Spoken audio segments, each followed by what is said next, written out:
दोस्तों नमस्कार। कल के नतीजों से पूरा देश भौंचक्का है और आश्चर्यजनक तो ये है कि सिर्फ जो लोग चुनाव हारे हैं यानी कांग्रेस पार्टी ही आश्चर्यचकित नहीं है, बल्कि जो जीते हैं उन्हें भी विश्वास नहीं हो रहा है कि वो मध्य प्रदेश में 164 163 सीटों पर जीत सकते थे या छत्तीसगढ़ में वो कांग्रेस पार्टी को हरा सकते थे और राजस्थान में इतनी बड़ी विक्ट्री उनको मिल सकती थी। लेकिन किसी भी लोकतंत्र में मतदाताओं का फैसला सर माथे होता है। जब से ये नतीजे आए हैं डेफिनेटली कांग्रेस पार्टी में मंथन हो रहा होगा और जिन लोगों ने, जो तमाम चुनावी विश्लेषकों ने जो मूल्यांकन किया था, जिस तरह की वो बातें कर रहे थे, वो उनके लिए भी एक सवाल है। और एक सवाल ये है कि क्या जनता की नब्ज को अब चुनावी विश्लेषक नहीं समझ पा रहे हैं। जनता क्या किस तरह का मैंडेट दे रही है और क्या बोल रही है, क्या कह रही है, क्या वो उससे अलग है। और सवाल तो यहाँ तक आया है कि जो चुनावी मशीनरी अब आ गई है सामने पिछले एक दशक में, कि चुनाव को पूरा मैनेज किया जाता है। आखिरी क्षणों में 2-4-6 महीने से जिस तरह से शिवराज सिंह चौहान ने रैंप पर चल करके और लाडली बहना योजना के कैंपेन की, वो भी सरकारी खर्चे पर। लेकिन संस्थाओं का जो दरकना है, संस्थाओं का टूटना है, उनका एक तरह से ढह जाना है, वो लोकतंत्र के लिए सबसे ज़्यादा मुश्किल भरा है।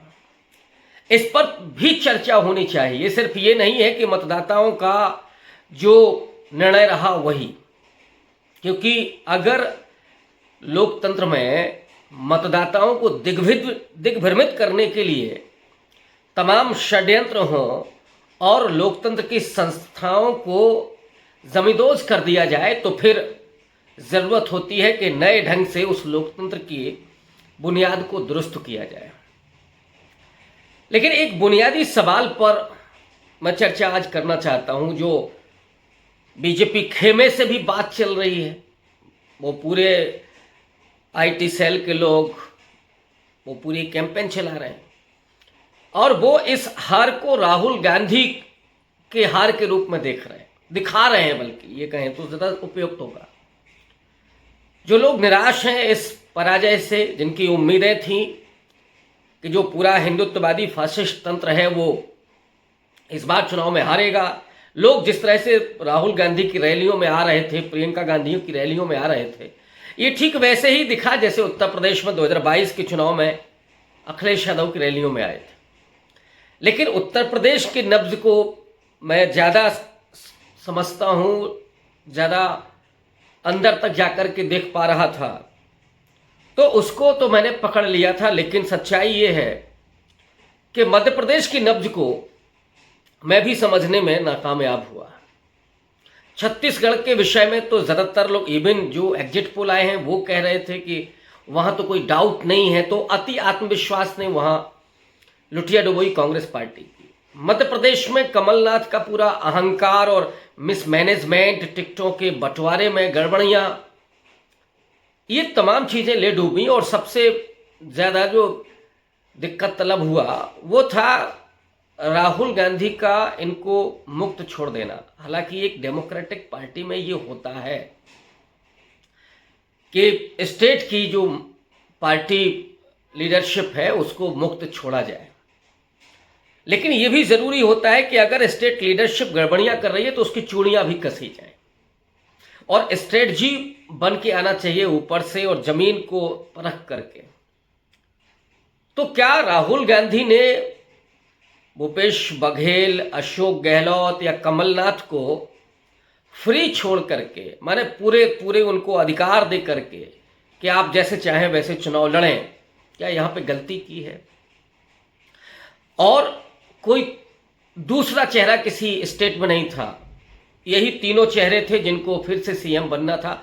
तो जो कुछ लीडरशिप की अपनी आकांक्षाएं होती हैं, वे आकांक्षाएं भी चुनाव हराने में भूमिका अदा कर रही थी। जैसे सचिन पायलट गुर्जर इलाके में चुनाव प्रचार करने के लिए नहीं गए, टीएस सिंहदेव छत्तीसगढ़ में खामोश एक तरह से बैठे हुए थे, या मध्य प्रदेश में दिग्विजय सिंह ने नो डाउट बड़ी मेहनत की, लेकिन टिकट बंटवारे में उनके साथ भी कुछ कन्फ्लिक्ट नजर आ रहा था कमलनाथ के बीच।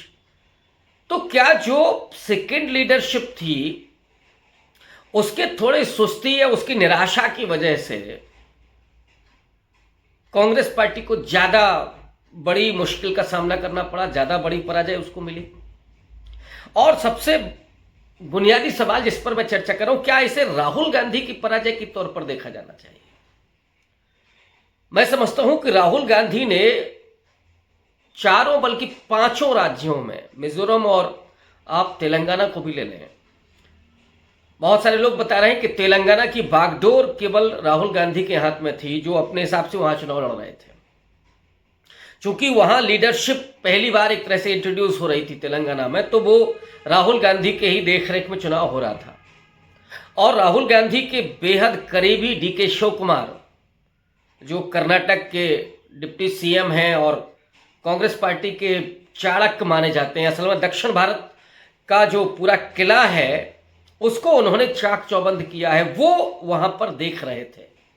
तो राहुल गांधी का वो मजबूत सिपाही सालार, जिसने पहले भी एक विक्ट्री दी है, कर्नाटक को जिताया है, अच्छा मैनेज किया है चुनाव को, अपनी तरफ से पैसा भी लगाया, वो तेलंगाना को भी देख रहे थे।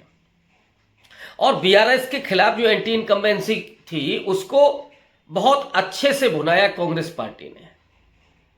उससे बढ़िया कैंपेन राहुल गांधी ने राजस्थान में, मध्य प्रदेश में और छत्तीसगढ़ में की।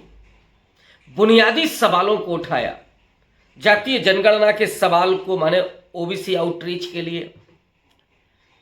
सबसे बड़ा जो मुझे प्रेरित कर रहा था वो था कि दलित वंचित तबके में, आदिवासी और पिछड़े जातियों में जो प्रेरणा उन्होंने पैदा की नए बच्चों के लिए कि दलितों के बच्चे भी, अति पिछड़ी जातियों के बच्चे भी, पिछड़े और आदिवासियों जातियों के बच्चे भी इंग्लिश मीडियम स्कूल में पढ़ें, वो भी पायलट बनने का ख्वाब देखें, वो भी डॉक्टर, इंजीनियर, कलेक्टर ये सब बने। जिस आकांक्षा को मार दिया, एस्पिरेशन को पूरी तरीके से तहस नहस कर दिया नरेंद्र मोदी ने, उसको नए सिरे से राहुल गांधी ने प्रेरित किया। ये बुनियादी मुद्दा था और मैं समझता हूं कि ये आगे भी जाएगा, इसको जाना चाहिए। कास्ट सेंसस के मुद्दे को उठा करके ओबीसी के सवाल को घेरा राहुल गांधी ने, आदिवासियों के आत्मसम्मान से जुड़ा हुआ मुद्दा उठाया, सीधी घटना का जिक्र किया। और मजेदार बात तो यह है, राहुल गांधी की सफलता यह थी कि नरेंद्र मोदी को भी वो अपने पिच पर लाने में कामयाब हुए। आदिवासी शब्द को लेकर के जितनी हैम्बरिंग की है राहुल गांधी ने कि नरेंद्र मोदी को भी आदिवासी कहना पड़ा, तो अपने विचारधारा और अपने पिच पर ले आने में जो राहुल गांधी ने कामयाबी हासिल की थी वो डेफिनेटली बहुत महत्वपूर्ण है। दलितों के सवाल पर, वो उत्पीड़न के सवाल पर वो राहुल गांधी लगातार बात करते हैं, जनसंख्या के अनुपात में आरक्षण को बढ़ाए जाने की बात करते हैं, लेकिन जो स्टेट की लीडरशिप है वो शायद इस नैरेटिव को जमीन तक ले जाने में कामयाब नहीं हुई। वो बात वहां तक पहुंची ही नहीं।